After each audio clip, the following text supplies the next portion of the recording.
Well, that sucks. I guess we're on the air. Yeah. Disappointing one today.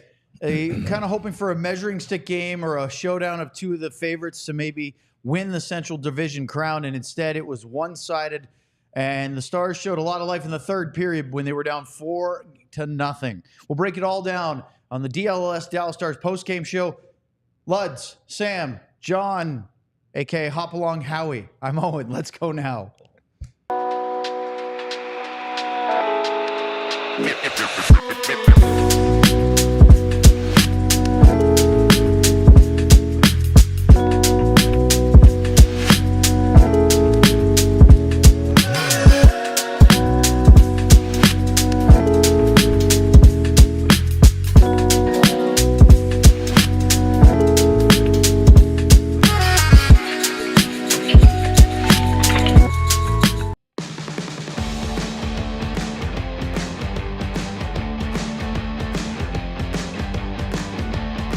Well, the afternoon matinee continues to be an issue for the Dallas Stars, although they did beat the Edmonton Oilers in an afternoon game earlier this season. This one shows a trend of Dallas not really getting off to a great start, and it cost them dearly. This is the DLLS Dallas Stars postgame show alongside Craig Ludwig and Sam Nestler. I'm Owen Newkirk. Thanks for joining us today as Dallas loses to the Winnipeg Jets 4-1. Winnipeg's a really good hockey team. They're playing exceptionally well. You can see it. And it's not good to get behind in an NHL game, period. You hear everybody talk about this. Years ago, I remember Rick Bowness, when he was coaching the Stars, said, boy, the margins between the best and the worst are very, very thin. Yep. What did Pete DeBoer say this week? The margins are really thin. The worst team in the NHL still has elite players, and it's not that big of a difference.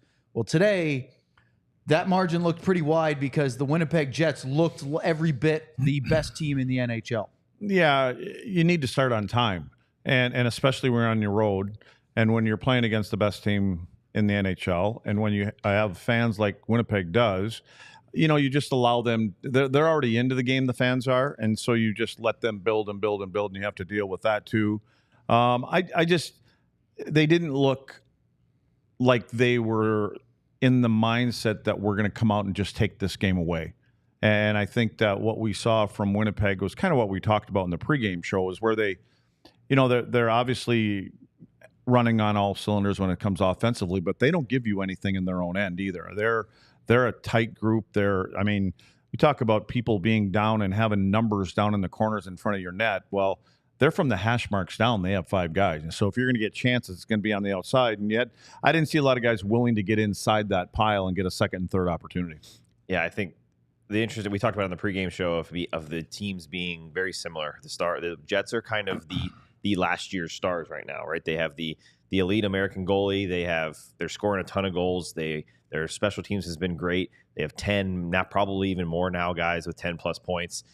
Their depth just looks like where the Stars want to be. Yeah. And that's what it kind of felt like today, was that one team's playing at this stage, maybe stage 3 of 4, and they feel like they're playing near the top of the game. Stars are probably still in stage 1, maybe 2 of getting to where they want to be. And I think that just showed a lot in this game. Well, what did we accomplish today? And we're going to go through the game here in just a second. We all ate too many Skittles. Skittles Littles. And the regular ones. Yeah. We all needed some extracurricular help, whether it's from caffeine or sugar or sunglasses. Both. Well, yeah, you should have had your Shady Rays. Look at that. Are you kidding me? And it's just hitting you at the right spot off those windows over there. He's blind now. He's the deer. He's the one that stares at the headlights instead of getting off the road. And he's like, hey, it's bright. Or maybe the moth. It's really bright over there. But aside from the needing Skittles and Coke or Dr. Pepper or whatever was being imbibed, this first period, it was ridiculous. We should be doing the sleeper ad right now. We should. Eh? Why? Because you're sleepy? Because he was... Are you listening to anything he says? No, I was watching John close the blinds. All right. You want to let him know or no? No, just move on. No, just move on. Let's move on. Hey, we were under 5.5. Is that what it was? I'm telling you. I know one happy person, my 11, kid. So I keep track of scoring chances during the game. I don't remember the last time I saw a team, and I've seen some one-sided games over this is my 11th season of being in the NHL covering. I can't remember a team that had double digits scoring chances consecutively without the other team at least getting one. Now, it doesn't mean the Stars didn't have some shots. They had a whopping 4 in the first period, but it was one-way traffic in that first 20. And that doesn't work against any team, let alone a team that's historically been better at the start than anybody in league history. Yeah, and you know what? And afternoon games aren't fun. They're just not, unless you're New York or Philly that are used to kind of playing those games. Did you struggle with them? Well, when you don't go to bed, less time to But you're recover always going to say that. You're like, oh, your it's struggle. drinks. But seriously, did you not like the afternoon starts? Yeah, Why? I did. Well, because again, when Montreal, you didn't play a lot of them, and Dallas, Minnesota, you didn't play a lot of afternoon. Well, so it's Hockey different. Night in Canada in Montreal. You had to be the 7 o'clock marquee game on a Saturday. Show. Yeah, and so that was the thing is your body doesn't really. It's just different, you know. I mean, like when you're heading to the rink, you're normally laying down to take your pregame nap or watch All My Children or something like that. So it wasn't for me. It just felt like it was always why are you smirking? Because I said All My Children. Yeah, I was like, I don't know if there are he a lot doesn't of even people know what that are is. just watching All My Children, but Erica Kane. Anyway, yeah, it was just the body clock. I think is just different. You're just used to something. Just remember, Sam, that when Luddy was getting ready for his pregame routine, he couldn't go on a streaming app and watch any show ever made that he wanted to watch. you can watch. You can just fire on The Office. At that time of day, in that year, right? We're talking about 80s, 90s, even early 2000s. It was daytime television, and that programming on those major networks. That's all you had to choose from. What about was MTV yet? You know, you got like MTV was around the 80s, I think. Yeah, I didn't watch it. My Ride or anything. I wasn't. No, I lived it. I didn't watch it. Yeah, it's great stuff to fall asleep to. I ran with the good kind of people. I didn't have to watch TV. One thing that you shouldn't do when you're off to a slow start is give a good team an advantage. And well, we talked about it in the pregame show. Winnipeg's first in points, wins, goals for. They're not the best team at goals against, but they're good. Their goaltending numbers are the best. And power play. And so what happens? The Stars give them a power play. And boy, did they pile up chances. Ehlers, Velarde, Iafallo. I thought Otter made a couple of good saves. I think Harley saved one behind him, cleared it out of the crease. But former Star and Rick Bowness used to just heap praise on Vladislav Nemestikov. Loved him as a player, loved the style. I think in a very similar way that Pete DeBoer likes Evgeny Dodonov, a guy that can kind of go in all sorts of different places, plays a tough, gritty game. Well, Nemestikov was good, and he sets up Iafallo for a power play goal, backdoor pass, and there was a coverage problem for the Stars, but not just because of playing defense, but also number of men around the crease. Yeah, there's a lot of things that happen on this one, and we did a little breakdown. I don't know where the heck it goes, but it's out there in the universe somewhere. But It's on Twitter. It's on the tweeter. Okay, it's there. It actually starts a few seconds, probably 10, 15 seconds prior, as Jake loses his stick. There was a little traffic in front, and so he loses his stick, and then after that, the puck moves down below the goal line. I thought Lyubushkin could do a little bit better of trying to take a passing lane away, but it gets through. And where the pass goes, and it really started earlier than that, actually, is that it started out at the point where Sagan and Blackwell both end up going to a defenseman up high. Tyler or Blackwell, they can't recover back to the front of the net. But that puck that's passed out from behind the goal line to the goal scorer, it goes right through the blue paint. And I think if Jake would have had his stick in his hand, he can probably deflect or redirect that pass. And it's kind of on his backhand side, and he just tilts his paddle back, and it'll probably direct that. But he can't do that until you're trying to take up again, great pass, great finish. I want to back up really briefly here because we forgot to mention the play that I wonder if maybe had an impact in that first period malaise. Stars get a power play because Nino Niederreiter was called for boarding 57 seconds into the game. And on the first part of the power play, Mason Marchment takes a puck that deflected off a defender stick up to the face. And it looked like it hit him right in the left cheekbone. And he was bleeding. He left the ice. He would return toward the end of the first period. But, that kind of felt like it threw a wrench in the gears a bit. Do you think, Sam? I just think that, yes, it did, 100%. I think the start of this game was essentially as bad as you could get. They have Mason Marchment go down. They allow a power play goal. They spot the Jets a 12-4 shot advantage, a 2-0 lead. They have Jake's stick go flying in the corner on the play where he definitely would have been able to use his stick. It just felt like everything went against the Stars, and not in a way of like luck. There was no luck involved. The Jets were outworking them to make all these things happen, but it just felt like it was kind of a microcosm. But all remember, the Seguin got called for tripping on that early power play. So it was 4-on-4, then a little 5-on-4. There was a 4 or 5 minute period where not much happened, and then Sam Steele got called for tripping as he was trying to play a puck that was loose. It was a tough call. Yep. I understand why the referee called it. I understand why Sam Steele didn't like it. And that was the penalty that they had a bunch of chances and then scored the goal. And then it sort of snowballed from that because 3 minutes later, Luds, Kupari scores. He started this.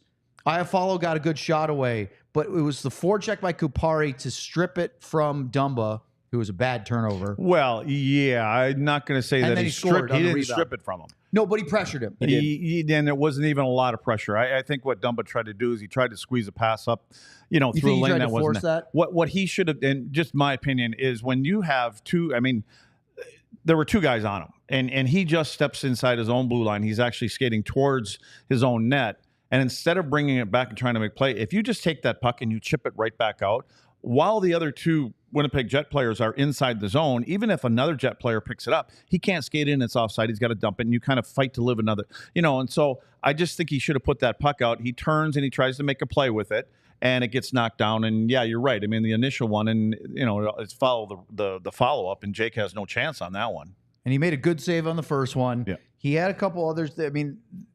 Toward the end of the period, the Stars had another power play. They did nothing with it. In fact, they gave up a shorthanded chance where Morgan Barron was right alone in front, threw a backhander wide from about, 10 feet. And then Kupari gets a breakaway, and he just golfs it over the net. He could have had a couple of goals. I thought he was skating very well, as were the Jets. And then the Stars had two chances at the very end of the period, one from Johnston and one at Seguin. Those were the only two scoring chances, not high danger, just scoring chances that the Stars had the entire period. They were outshot 12-4. Everything went wrong. They were down by 2, and that was the one good thing. They weren't down by more, and Marchment returned. Yeah, it was good. It was a positive. They were in the game. They stayed in the game, but it just felt like they needed a boost, and we'll talk about it in a second. The boost, they got a little bit of a boost in the third period. It just was a little too late, but they needed that to happen, and that felt like the moment right there where come out in the second and do something, and they didn't. Up next, we'll talk about the goals in the second period and gloss over the third period on the Stars post-game show. But first, let's talk about Herman Marshall. Founded in 2010, Herman Marshall, Dallas County's first legal distillery since the repeal of Prohibition. Honoring the founder's passion for creating good, smooth whiskey with lots of flavor, today, Herman Marshall Whiskey aims to preserve the legacy of Herman Beckley and Marshall Lewis. Now located in historic downtown Wiley, Texas is proud to partner with the Guns N' Hoses Foundation of North Texas on a single-barrel expression of its signature straight bourbon whiskey. The Guns N' Hoses Foundation is a nonprofit organization dedicated to providing immediate financial assistance to the families of fallen police officers and firefighters lost in the line of duty.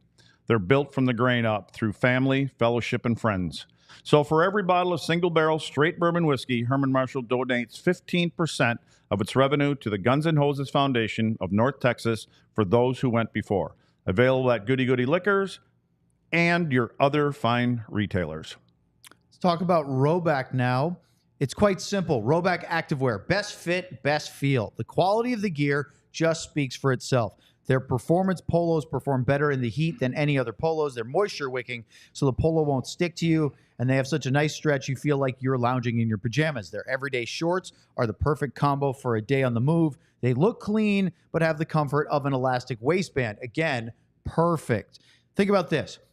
Performance polos, collars never lose their shape. They fit great. They look even better. They have it all: solids, classic stripes, and fun prints. Performance hoodies for when it starts to feel a little chillier around the Metroplex. They are designed for comfort and built for activity, moisture wicking, and breathable fabric. And of course, the everyday shorts, so good looking, but even more comfortable. If you want the perfect blend of comfort, style, and versatilities, and why wouldn't you, use the code DLLS STARS20 right at the bottom of the screen here, and you will get a generous 20% off your first order. That's spelled RHOBACK.com. 20% off all polos, hoodies, and shorts with the code DLS STARS20. All right. Can I completely interrupt? Sure. I was going to anyway.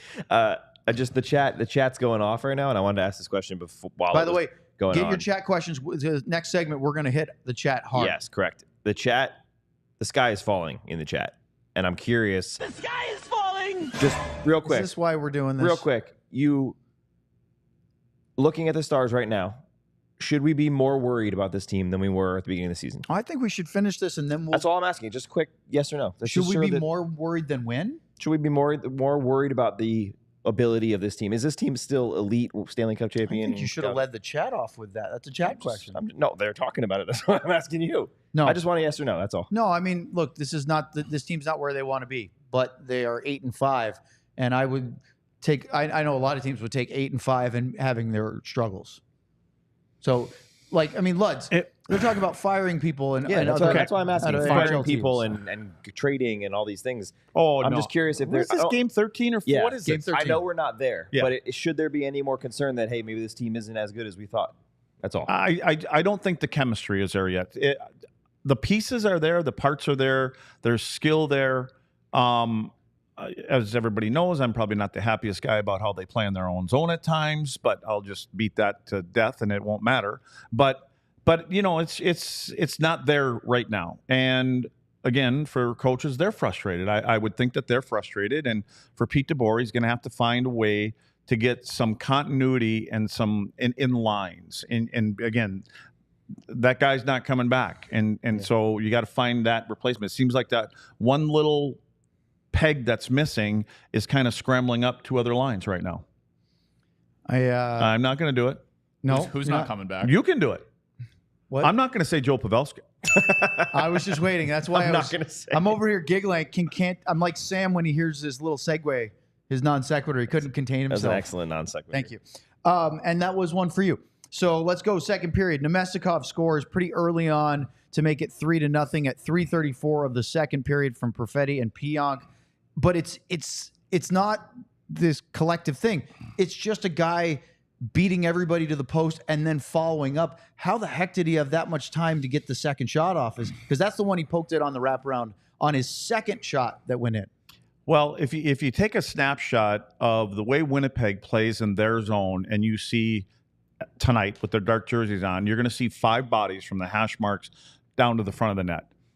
This particular one you're talking about, we've got one defenseman that is almost near the top of the circle, and he's looking the other direction up ice because he's saying, I've got my guy. And then, Hey, look at the snapshot. well, there's their snapshot. Oh, yeah. So on the bottom of the screen here, if you're watching, I mean, this is Lundqvist. That's And Jamie there's Benn your in the guy, crease. though. I've got my guy. And then there's Essa. He has to look around to the slot. He starts sliding out. Instead of switching off with, I believe that's Wyatt that's next to him because I see a 3. That looks Essa- like Johnston, yes. Okay, yeah. And so that would mean that Essa could stay closer to the front of the net instead of going out where his guy is. And by the way, that's- Jake makes that save. yeah, but what happens here, because Essa's out there and his first couple steps, he was in front of the net, but he took a couple steps out because that's where his guy is. That player who scores this goal ends up coming around the back of the net. If you're closer to there, any of these guys are closer, like you see in the other screenshots we see from Winnipeg, he doesn't even get around the back of the net there.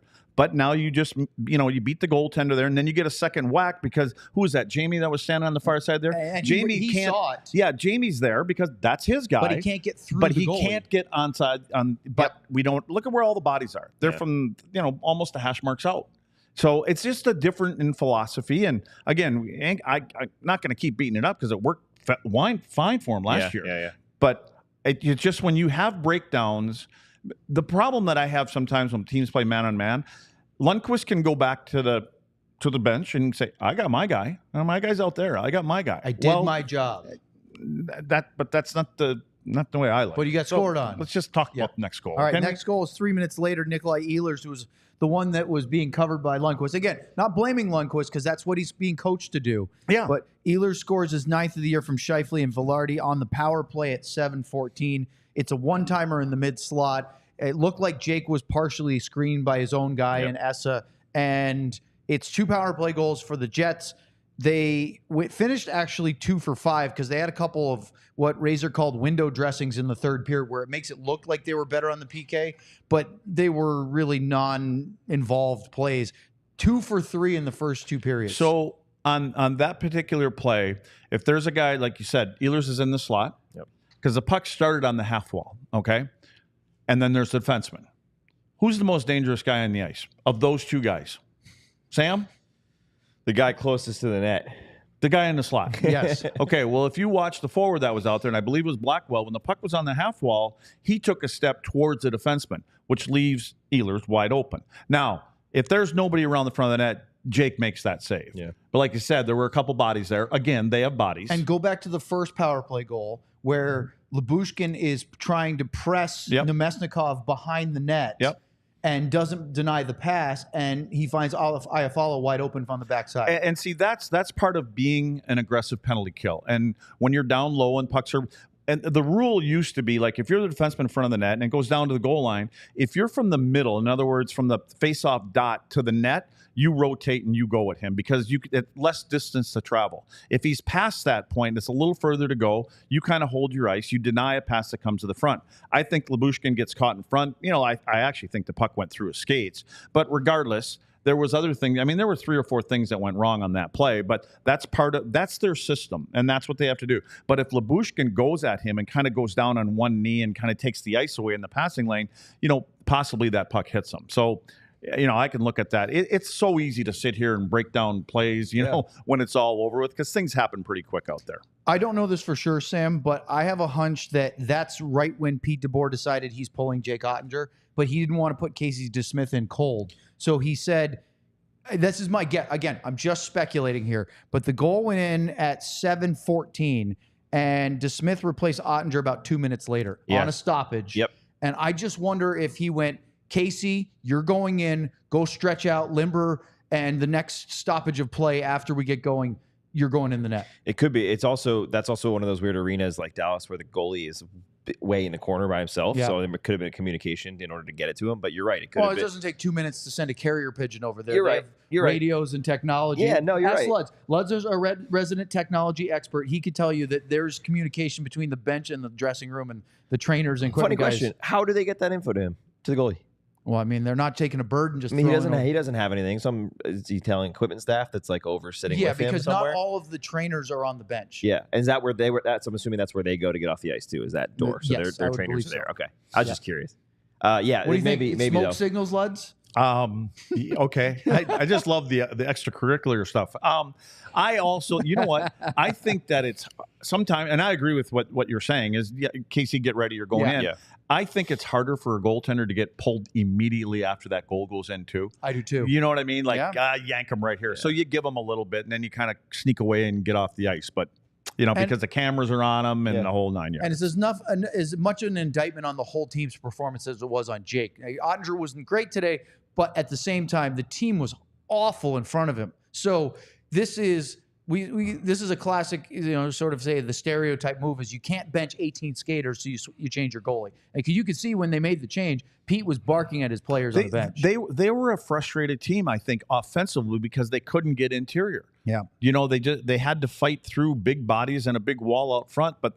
You know, we went over that before the game started tonight, and that's their, you know, and Scott Arneal, you played a little clip and said, you know, we're not going to exchange chances. Well, that means different things, and basically we're not going to go back and forth and give up outnumbered rush going the other way. But the way that Winnipeg plays, they got 5 guys going hard one way. They have 5 guys. They beat you back to their own net, and that's really what happens with that coverage that the Jets are playing with right now. Yeah, we got to get a clip. We'll do it maybe on a next show of the difference between Winnipeg and their own end around the net and how Dallas is currently playing right now. You look at clips. I paused it for Luds like 10 times during the game, and I just said, look, it was just Winnipeg with all 5 guys Luddy touching sent the us crease. those screen grabs this morning from their previous game against Colorado. Same I was going to show our few viewers, but you guys nixed it. So I was going to be Nostradamus again and say, this is what they're going to have to deal with. What did I tell you with Luds? Yep. Third period, the Stars did get a goal. And it came after Dallas had 15 quality chances, 11 of which came on the power play. You could look at it and say, well, I like the fight. They kept going. It was on management mode for Winnipeg because they had a 4-0 lead. They're just trying not to get hurt, not to give up a lot, and they're letting away shots, you know, decent shots, but not stuff that's close. Now, Stankoven did get to the front of the net. So the first, Luddy, this is the first one I had. Early third period, Stankoven had one just at the top of the crease. First high danger chance for the Stars in the game came after 2 periods. And when you're facing a goaltender in Hellebuyck that, is the reigning Vezina guy, right? He's the best goalie in the league. He's got off to another great start. It's going to take more than typically one shot to beat him. You're going to have people there and get the second and the third one and some more bodies. Again, more bodies. Then I just go through this. They had a good power play where they created some chances, and boy, the best one was Mason Marchment right in the low slot. Hellebuyck, that was probably his best save of the game, of which you just said they didn't make him do a whole lot. Yeah. He made plenty of saves, and the end of the day, I believe his stat line is 32 of 33, which sounds great. Look, good credit to Hellebuyck.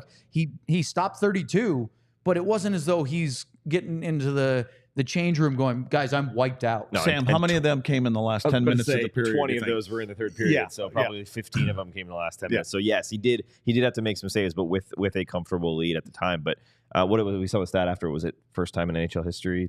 First time, team has 14 of the first 15 winning. 15. Yep. I mean, this is a very good team. I just want to make that very clear. The Stars did not play up to what they should, but they met a team that is just much further along in the process right now. And playing well. It's the second time they've done that. They played Florida and Finland and met a team that's playing in their mode already. Yeah, and they kind of did the opposite with Nashville and Edmonton. They played Edmonton and Nashville when they were at their worst at the beginning of this year, and they were the opposite on that end, and they were a little further. Luddy, compare the first game in Finland to the game today. And there's a lot of similarities about the Stars having a bad start against a good team. And it is a really hard challenge to try to get back in a game when you spot a good team a lead like that. Well, the Finland thing, I always say too, there was a lot of other things going on. Yes. There was a lot of distractions there. This is just another regular season game, and the travel is what the travel is, and you're not going to the other side of the planet. And so there was no excuse for a team, that's back, and apparently what did you say? It takes them 7 days to get their legs back from another country and all this other kind of stuff?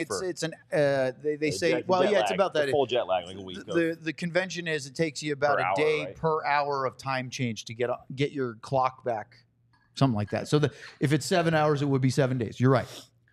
That's what I thought you said. I was pretty sure. Lutz doesn't believe in science. So is that 7 day period up yet, or no? It's not up yet, is it? So we're going to give them. They got back Sundays tomorrow. We'll chalk this one up to travel. Okay, let's chalk it up to travel. Yeah, I'm not ready for that. Let's talk more slow starts in the chat in a second. Two things going on in the third period that we should talk about. And the most exciting was not the fact that Stars scored a goal to spoil Hellebuyck's what would have been his third consecutive shutout, which it was nice that they didn't get blanked today. Ropehan scored the power play goal. 180-something minutes, I think. It's the Jamie Benn fight. Yeah. Jamie cross-checked Cole Perfetti. Not that nasty of one, but he got him right in the back of the pants. And if you're ever off balance and you get pushed there, it's impossible to keep your feet.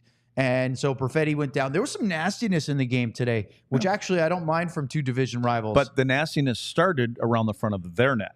It was Winnipeg initiating a lot of the nastiness. Yeah. It was not the Dallas Stars. Exactly. Like Scheifele with the cross-check to, who was it, Logan? Oh, right in the face. Right in the face. Yeah.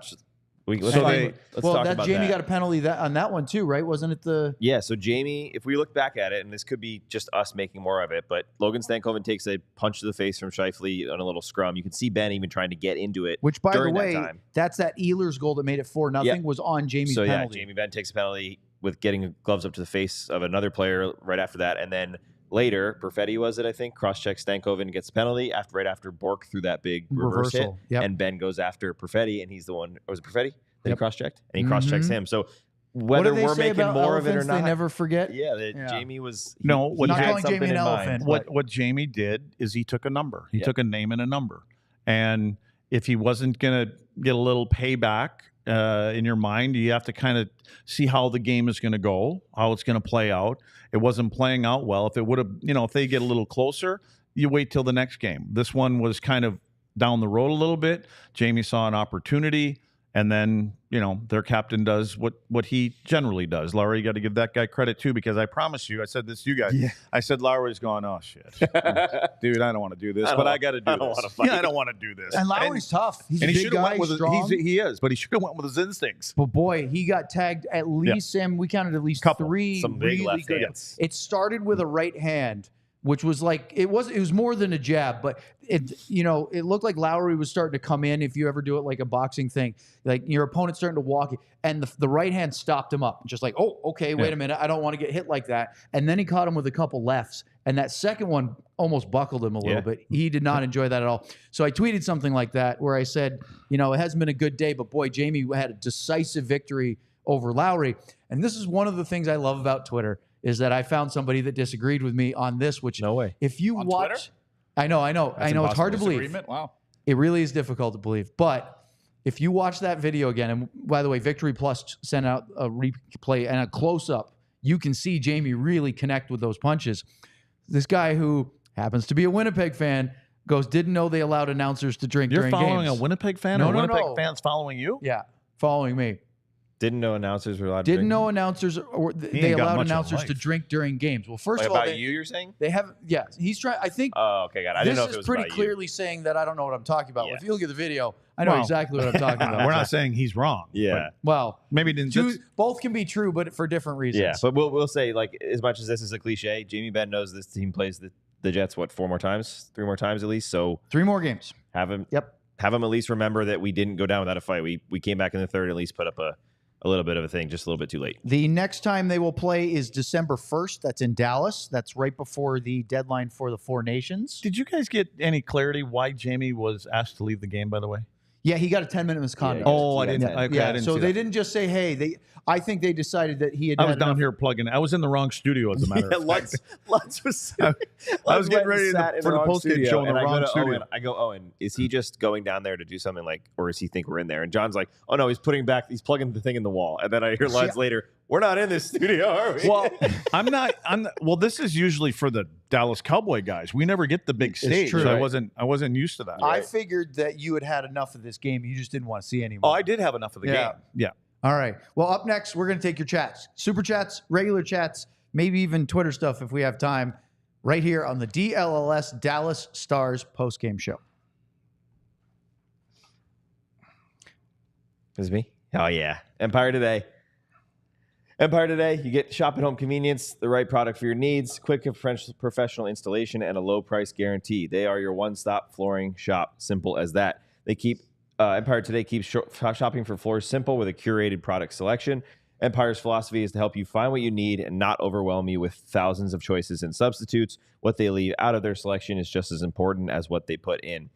Virtual floor designers are a great way to see the new floors and how they look in any space. All you got to do is take a picture with your smartphone and you can see the floor in any room in your home or office with Empire Today. So schedule a free in-home estimate today. All listeners can receive a $350 off discount when they use the promo code DLLS. Restrictions apply. See empiretoday.com/DLLS for details. 1-800-588-2300. Empire today. Today. You know, if we had I was more, just going to say he had to Although put you himself will on have. camera. if All we right. had more time, I would make fun of a bunch of things during that entire read. But let's talk about Blue Chew instead. Does Blue Chew work? If you're asking that question, we want you to know that Blue Chew is putting their money where their mouth is by giving you a month for free. Blue Chew is an online service that delivers the same active ingredients as Viagra, Cialis, and Levitra, but at a fraction of the cost and in a chewable form. The process is simple. Sign up at BlueChew.com, consult one of their licensed medical providers, and once you're approved, you'll receive a prescription within days. Blue Chew tablets are made in the U.S. and prepared and shipped directly to your door. The best part, it's all done online. It means no visits to the doctor's office, no awkward conversations, and no waiting in line at the pharmacy. And we've got a special deal for our listeners. Try Blue Chew free when you use our promo code ALLCITY at checkout. Just pay $5 shipping. That's BlueChew.com, promo code ALLCITY to receive your first month free. Visit BlueChew.com for more details and important safety information. And we thank Blue Chew for sponsoring the podcast. All right, guys. Am I a sweetheart? Are you a sweetheart? Would you call me a sweetheart? I'd call you're a delight. Someone said Lyle. Lyle Austin says said, you're a sweetheart? You know we are not in good shape when Sam the sweetheart Nestler is struggling to find anything good to say. Am I the positive spinning guy? Is that my role here? No. You're negative Nelly today. That's what I thought. There's All right. Lyle's quote. All right, let's go to the chat. If you are watching but you haven't gotten involved, now's the time to do it. I'm going to scroll back to the beginning. Look, I don't have to ask you guys all the time, but we have lots of people watching the show right now, but only 3 of you have hit that little thumbs up on the thing. So if you're there watching, which many of you are, crank that up. Why? Because if you enjoy our show, things like that, we've been told that helps with the YouTube algorithm. It gets our show out in front of more people and thus benefits us and makes our show even better. The reason why I bring that all up is because Luds needs a helipad on top of our studio so we can get around on traffic. But we're not going to do that without your help, whether it's super chats, hitting that like button, subscribing, telling your friends. Guys, I can't tell you how many times in the last week or two I've bumped into people that I know pretty well from 10 years of covering the Stars who go, hey, haven't heard you on the radio lately. What are you up to? Well, we've been doing DLLS for months, but a lot of people still don't even know what we're doing. So that's my quick pitch. We don't know what we're doing. Well, but, yeah. Are you going in order, or what, should I kind of just pop a question in whenever? I mean, I always go to the back and start sort of seeing, but you can go, if you got one, go right ahead. No, I was just going to ask, because I know a lot of the beginning ones were what I asked about earlier, but real question from Lane. Which is why you want to do the chat segment during the non-chat segment. Yeah, I want to make sure I get it ahead of everyone else. You just like putting the screwdriver in the spokes, don't you? We got, who is it? Huey and Dewey over here. That would make you Louie. Lane.Staley says, serious question for Luds or anyone. Slow starts have been a problem for this team for a while now. Who is to blame? Coaches, captain, players, everyone. It's a legitimate question. I mean, we've talked about it before. This isn't a thing that people are making out. The Stars have struggled with some starts over time. So Luds, when you consistently start slow for years, is there anyone to blame? Is it a problem? I go directly to the leadership group. I'm not putting it on the guy that wears the C.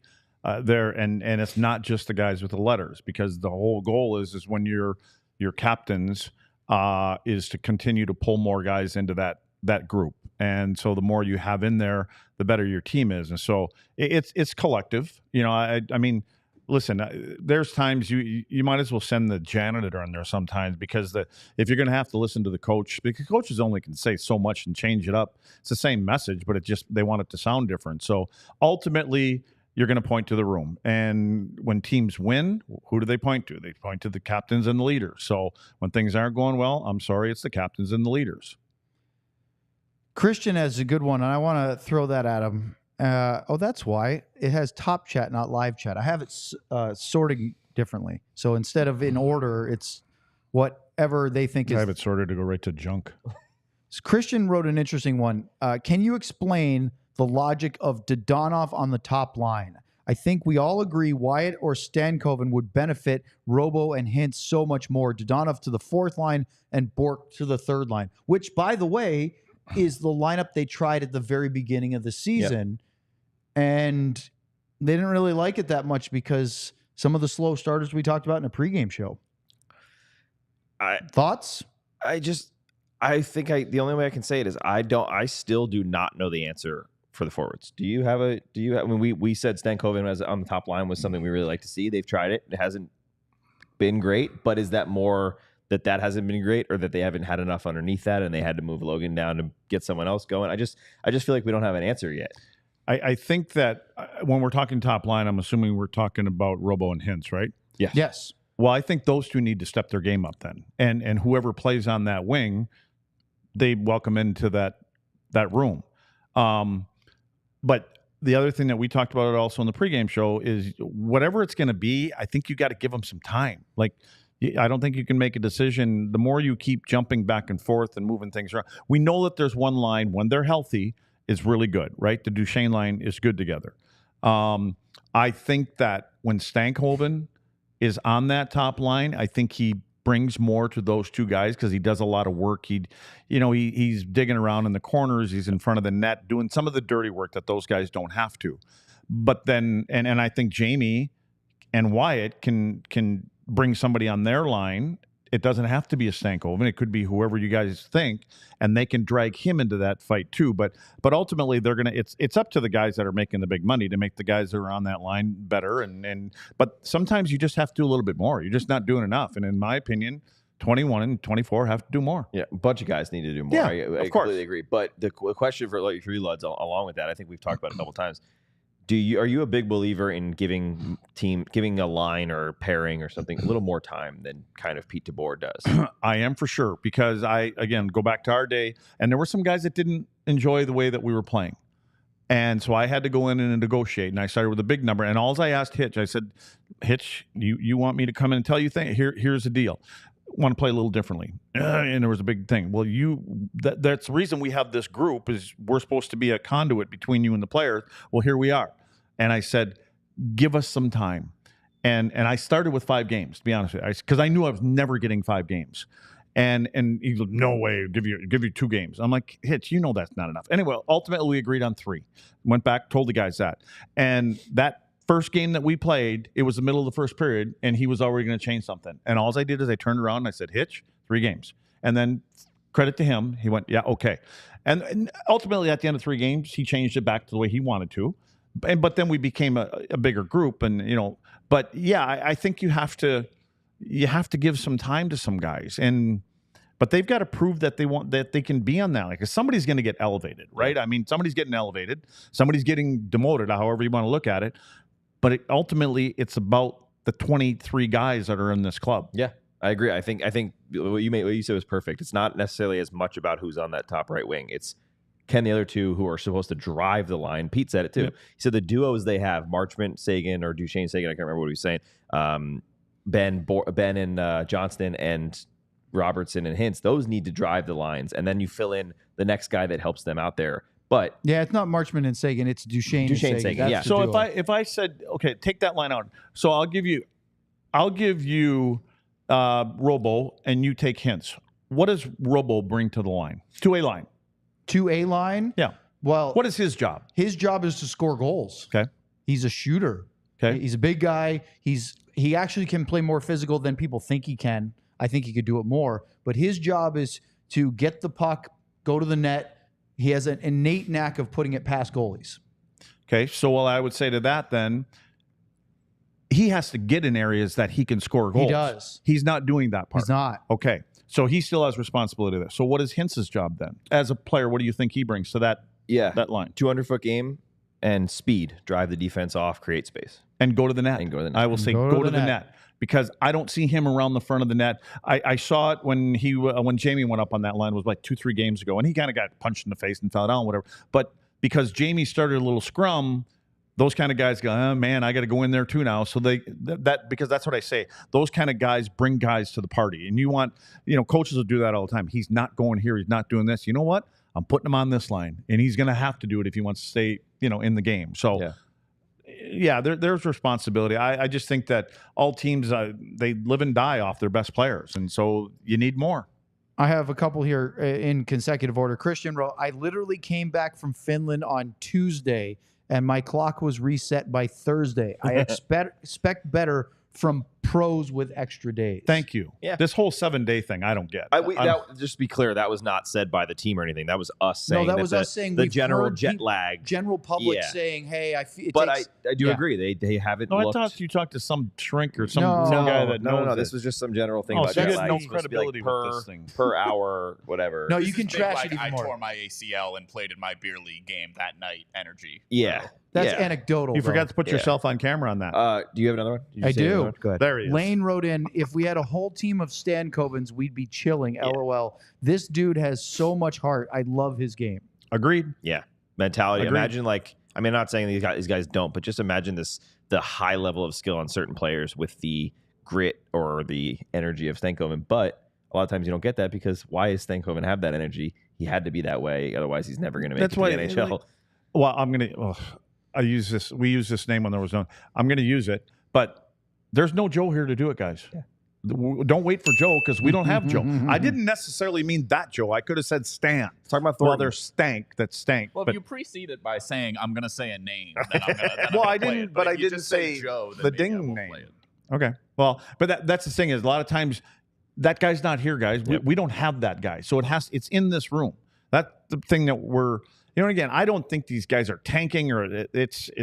I don't know. I think sometimes they might try to do too much, but then also I do have the feeling at times like they're just trying to play on the perimeter of things, and they think you're going to get it fixed out here, and It don't work like that. You got to go to some uncomfortable places. Would you consider, I'm looking at a bunch of questions about the lines because we were talking about it. Would you consider breaking up the Duchesne line to try to get other guys going, or is it the other guys' jobs to get going without having to go to that measure? I don't think you can break that lineup. I just think they've been, I mean, since what, halfway through last year, they've been the most consistent. They produce, they create the most chances offensively, and I don't think they're a liability defensively, mainly because they got the puck most of the time and it's in the offensive zone.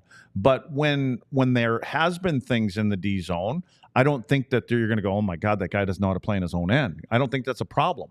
I just think that between the other 9 or 10 combinations or whatever it's going to be, they, again, they have to lift their game. And again, can you imagine, like, we don't know don't think that the coaching staff, they aren't doing this. There's more pieces of paper going into the garbage can right now, and lists and lines, and looking to see who could play with who and who can play this role and who can complement this player. I'm going to poke the bear with Luds here, but Spookiest Guy had an interesting chat. I legit thought this was going to be the toughest test for the Jets.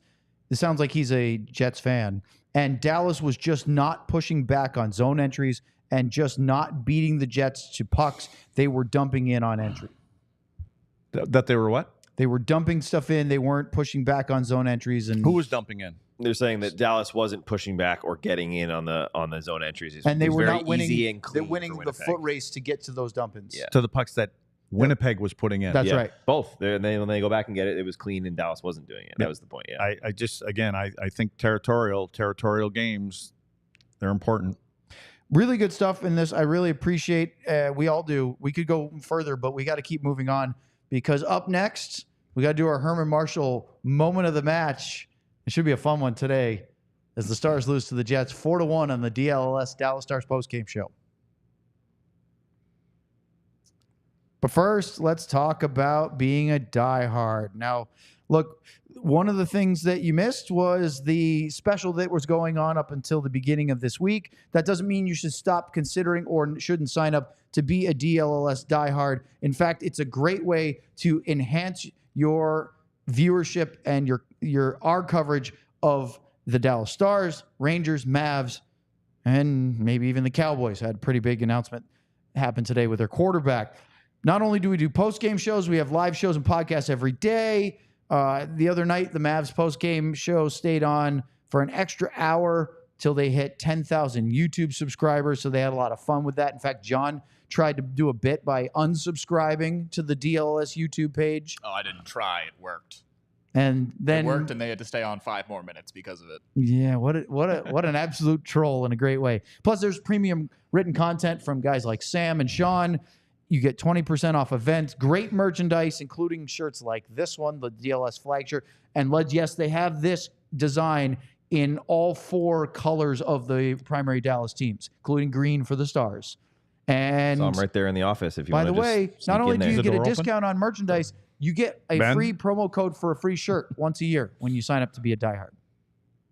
And there are the shirts. All right, Luddy, it is that time again. It is time for our Herman Marshall marquee moment of the game. Pick up your favorite bottle at your closest goody-goody liquor store. jamiebenn. I just think that he's not waiting for the plane. He's not waiting for practice. He's not waiting for pregame for the next game. He's making a statement that this ends now. And I mean, it was about maybe a little payback from something that happened earlier in the game. But I think the captain, if you're sitting in the room there, and they talk a lot, but this is enough, guys. We're done. And now we're going to get, if we're going to, at least if you're going to lose, make the other team pay the price for beating us. And I think that's how they approach the game against Pittsburgh. If I'm Pittsburgh, and they're not calling 4 guys up to start pummeling people. You're just going to caress that thing? I'm just going to have a sip of our Herman Marshall. No, you're We're not. going to have to open it. You grabbed the wrong one. That one's still sealed. Yeah, we can all all it's yours. Owen's not swigging. Owen's not having It swigs doesn't have my over name here. on it. No. That one's open. That one is being preserved until the other one is empty. Which, by the way, is that what the deal is? Luddy's trying to do as much as he can you can do it to empty quicker? that one Luddy has sooner. is off the screen. I didn't so no realize one that. can see Do it. it quicker. I know someone that can get Yeah, us Luddy, more. you have to show yours. Yours is off the You screen just real have to quick. hold yours up while you do it. No, he doesn't. He just has to show everybody. Look at the difference in the level. It's Sam unopened. needs to start drinking now because his people are in town and they've been drinking all day while Sam's here. That's the one that if you want to sip, Sam, go right ahead. I got to drive. For every bottle of single barrel straight bourbon whiskey, Herman Marshall donates 15% of its revenue to the Guns and Hoses Foundation of North Texas for those who went before. Stop in to your closest goody liquor store to find your favorite bottle. Better? Yeah. All right. Oh, see? Gives you a good burn, don't it? So there is another moment. Do you have the photo, John? Is it available? I have. Here's the photo from before the show, and then there's a photo during the show that during us watching the game that I also have. You okay? If you're going where I think Okay. you're going. That's where I'm going. Here is our honorable mention sad. for Herman Marshall marquee moment of the game, or maybe man of the match. That's our producer, John Anderson. By the way, that is Norwegian John Anderson with an E, please. Don't give him that O. Yes, sir. I'm no host of Wipeout. You're Norwegian?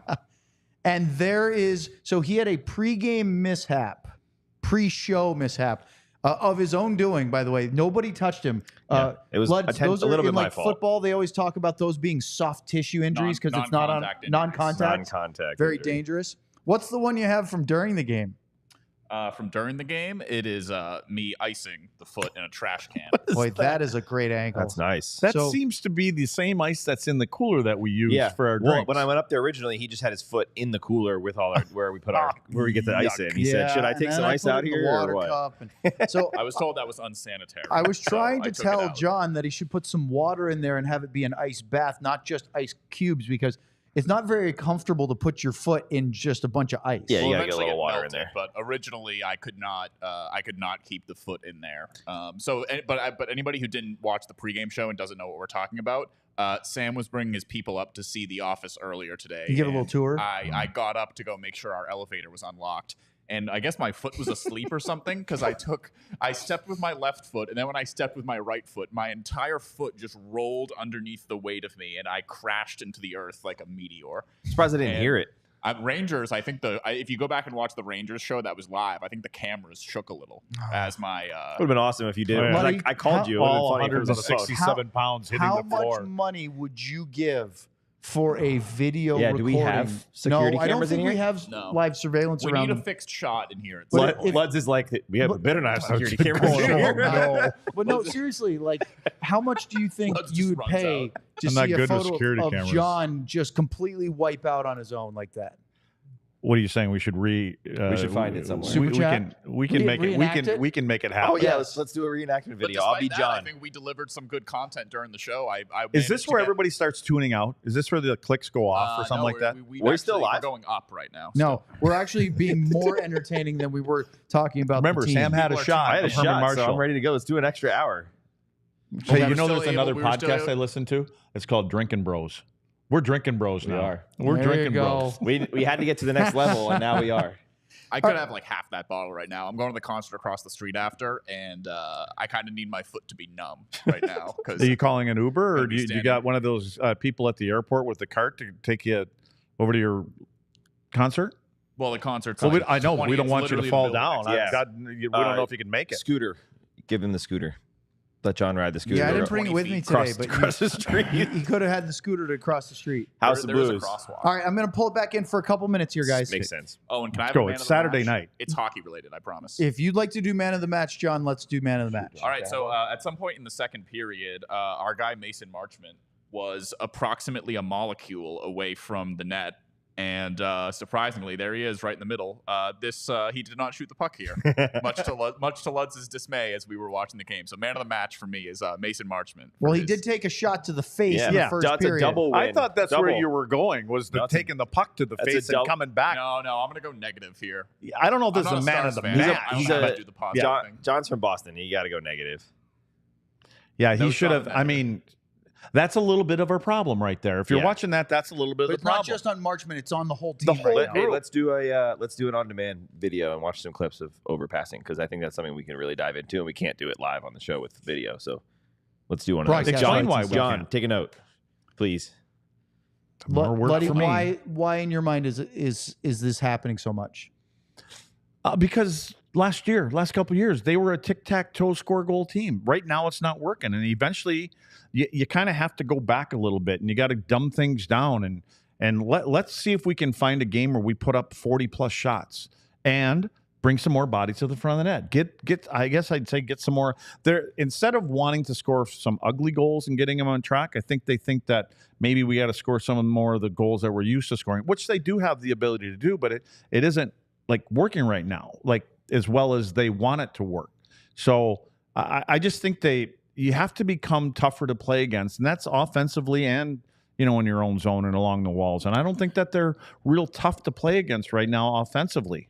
Any man of the match nominations for either of you besides Mason Marchment or, well, I don't even want to say it because you might want to nominate him. I follow for Winnipeg. He stood out a lot to me. Yep. Letty, is it our producer John or is it somebody from the game? Or is it your boy over here who took a nice big old swig of Herman Marshall whiskey? I mean, I think that I can't think of anybody on the Dallas team. I don't think it's. It's the same guy. What's wrong with picking Hellebuyck? For the Stars, it's the same guy you could pick just about every game, Logan Stankoven. Yeah. I mean, he had a third period where he was really aggressive. He took some licks in the first two periods.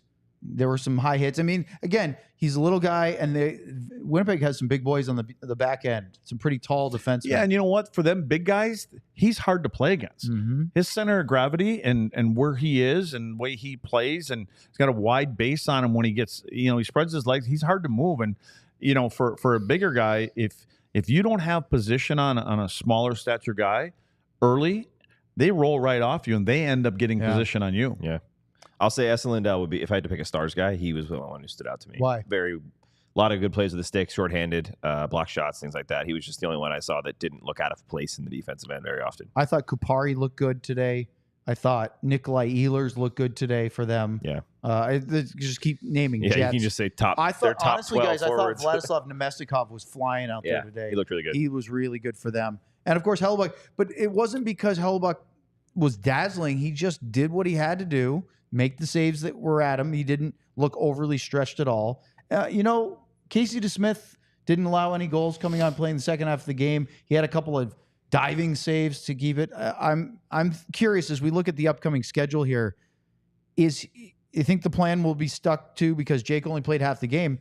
Does DeSmith get the start as we all anticipate he was planned to on Monday in Pittsburgh? Not just because it's his turn, but also because that's his first team in the NHL, and that's always a pretty special thing to be able to play there.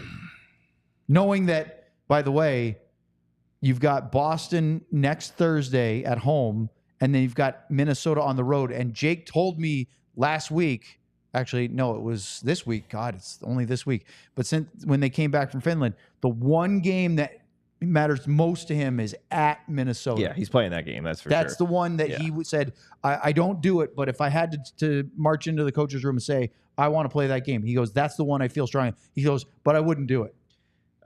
I would think DeSmith. Yes, I think DeSmith plays, but I want to say one thing. I actually asked Pete about this yesterday with goalies because I know we talked. Yeah, you got a good answer about it too. Yeah, I know we had talked a bunch about workload and how they manage goalies, and he actually said that they do have a rough schedule at the start of the year for what games if everything goes perfectly, what games they have each goalie playing. And I think he said 55 games. I think was his ceiling for Jake if he could have his ideal scenario.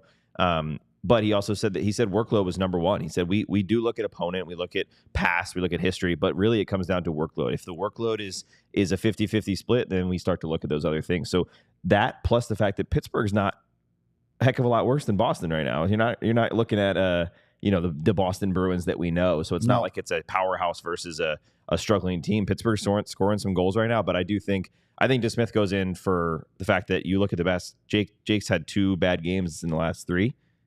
Casey's been solid all year, every single time he's been in the net. So I give it to him. I don't. If that was the schedule, I don't come off of it. That's for sure. Luds, because of the early day, they can travel today. They have a practice scheduled. We'll see whether or not the coaches decide that. I think if they had played well or won this game against Winnipeg, they might give them tomorrow off. But they can practice in Pittsburgh.